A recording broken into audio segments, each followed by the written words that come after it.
Hey, what's up guys, welcome to this squad build with me, your boy FIFA 1 HD, where we'll be putting together a Chinese Super League hybrid team that is absolutely incredible.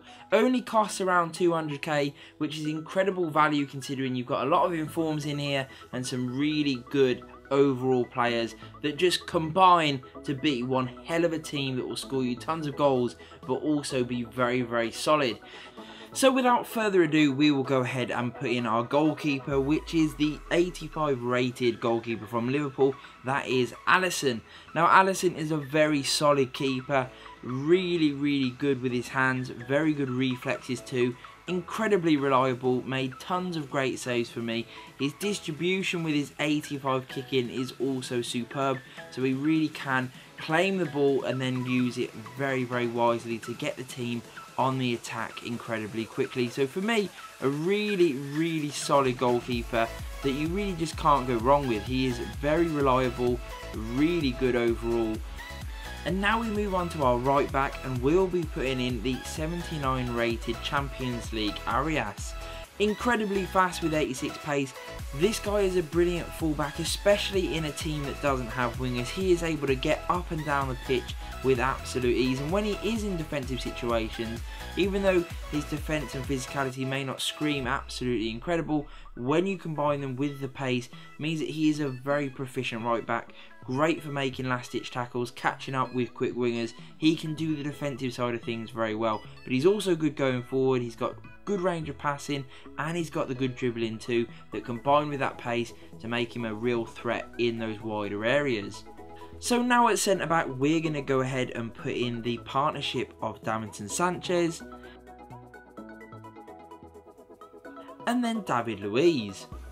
Now I'll start off by talking about Sanchez, who for me was absolutely incredible and easily one of the best players within this team. Also one of the cheapest, which is kind of crazy, but yet for me he was brilliant.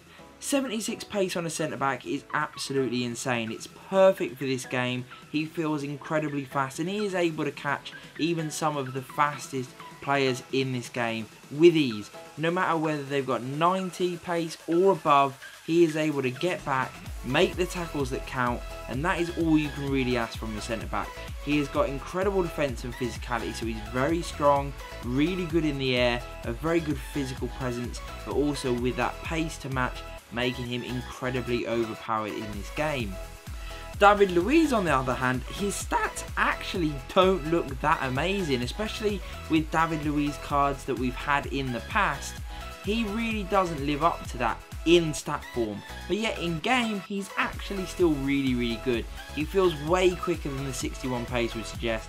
He is very mobile, he's incredible with his defence, even though 82 defence and 77 physicality doesn't scream amazing, especially when you do compare it to Davinson Sanchez, but yet he's actually just as good in my opinion. He made tons of great tackles, very good aerially, and once he wins the ball back, he's got a great range of passing, very neat and tidy dribbling, and he's also got a little bit of shooting to boot if the opportunity does present itself.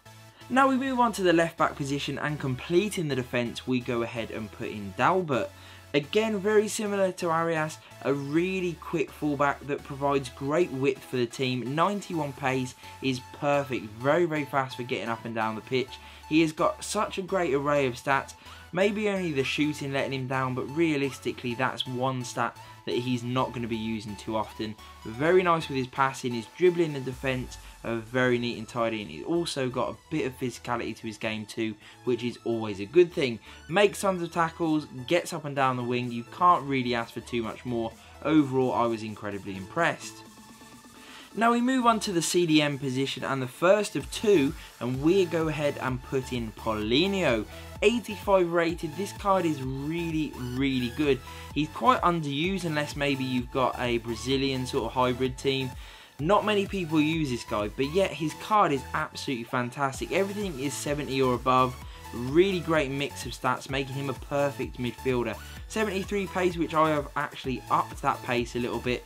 He's incredibly mobile, very good, especially for a CDM that can make really good tackles and provide a real physical force, which he can obviously do with the 79 defence and 84 physicality. But yet when he does win the ball back, he's such a good user of it. He's got really good passing, very neat and tidy dribbling, and he's also got a good shot on him at 81 shooting, which is way better than tons and tons of gold strikers. He is incredible from distance, very accurate, so if you do get the chance to shoot with him, I really do urge you to take that on. So now we move on to our second CDM position, and we're going to go and put in inform 81 rated Guarin. His discard value at the moment, very cheap. Not many people will use this guy, mainly because of the league that he comes in. But yet this card, very similarly to Paulinho, is absolutely incredible. Everything is 70 or above. His pace, yes, isn't quite as good as Paulinho's, but 70 pace is usable. It's really good on a CDM. And then you throw in the fact that he has 86 physicality, 70 on his defence, and then also, very similarly to Paulinho, has got a great range of shooting, passing and dribbling. So once he wins the ball, he can really use it, and that is a common theme throughout this team, even back to the defence. You know, these guys are really proficient at winning the ball back and then using it incredibly wisely, and also having the ability to take the ball themselves, which I absolutely love. And Guarin is an absolute pure example of that. Really solid player, and one that I would highly recommend going out and trying.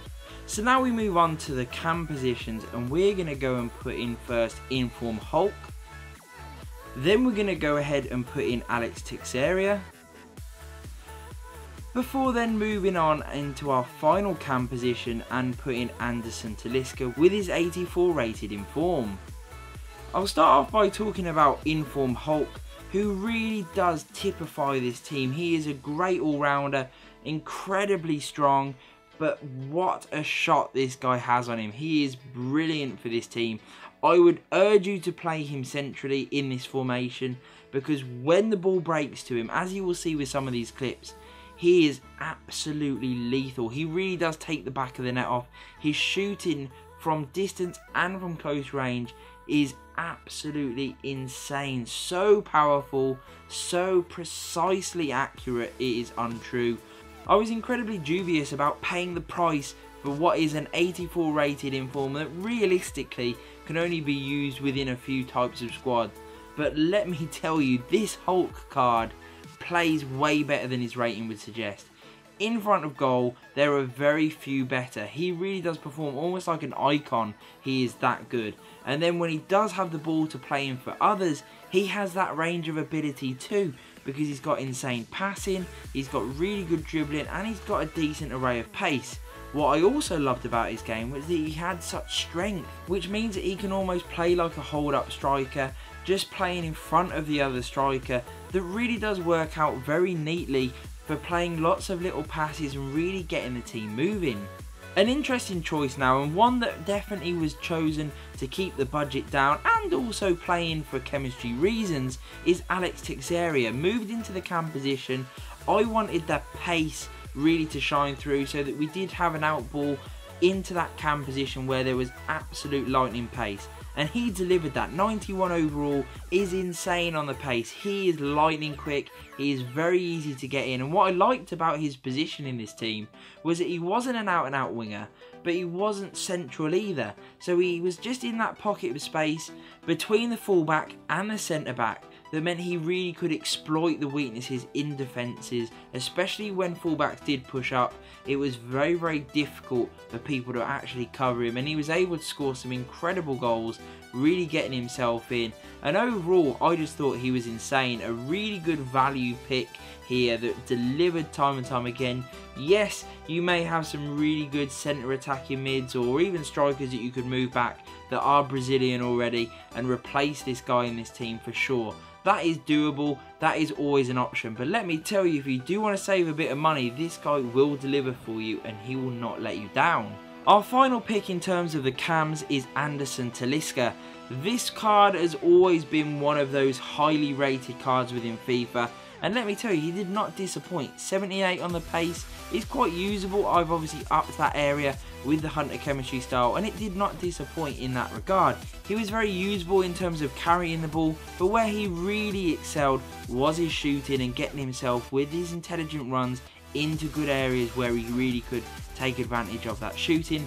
His passing was insane, very good dribbling, and he also had a bit of physicality to his game too, and a nice height, so he could win a flick on or two as well, which is always good when you do have maybe a more of a passing team that isn't quite as physical. Talisca delivered that. He was great in front of goal, very good for creating chances for others. I really rate this card. I think he was a very special player, and definitely one that you should try and utilise within your teams. Finishing the team off is a very unusual choice, a bit of a blast from the past, and that is Inform Pato. Now, if you've got the flashback Pato, then definitely build this team, because it's going to be even better with that guy spear fronting the team, spear fronting the attack, and scoring tons of goals. If you don't have that card, and obviously you've missed out, then let me tell you, Pato with this 83 rating in form is just as good. Really, really OP. I was incredibly impressed with him. His pace at 87 is really usable. You can get him in behind. He's got a great agility and balance to his game too, where he feels almost a lot quicker than 87 would suggest. I upped that as well with the Hawk chemistry style, which really did perform very well on him. Upping his shooting too at 82 overall is really good. Anything inside the box, this guy thrives. That is where he really comes alive. Very good finishing in those 1v1 sort of situations, which where he's playing within the team, and the fact that he's got such intelligent runs and really good pace, he will have no problem getting this guy in behind, especially with the service that he'll have from 3 amazing cams. He's also got really good dribbling, so he can beat a man too, which is a nice option to have. But overall, Pato really capped the team off nicely, providing another way to score. You've got the shooting from distance, you've got the pure pace, you've got the long shots provided within this team, and then you've got that lovely poacher one-on-one sort of finisher in Pato that just means there are so many goals within this team, and that the overall combination is absolutely perfect. So now we're going to go ahead and look at the custom tactics and player instructions, and as you can see, the defensive style is pressure on heavy touch. We've got width there at 4 bars, depth there at 8, and then offensively we have the offensive style at fast build up. We have the width there at 3, players in the box all the way up there at 9, and then corners and free kicks at 3. We move on now to the player instructions, and on Pato we have stay central and get in behind, whereas on Hulk we just have stay forward. Text area we leave pretty much blank, as well as on Anderson Talisca, whereas on Guarin we have cover centre, and Paulinho we have cover wing. Nothing on the centre backs, and actually nothing on the full backs either. We do want a balanced attack, so I haven't told them to stay back, as I do want them to provide some width and join the attack too, but not overly to the point where they're always out of position. So that completes the squad builder, guys. I really hope you've enjoyed it. I think it's an incredibly interesting team to use, one that's actually reasonably affordable and that will perform incredibly well for you, and one that will definitely deliver tons and tons of results and really bring some life back into FIFA, that you can really enjoy the game utilising different players that you may not have used otherwise. So I hope you enjoyed this squad builder, guys. If you've got any suggestions for improvements, leave that all in the comments below, as I love reading what you guys have to say, and peace.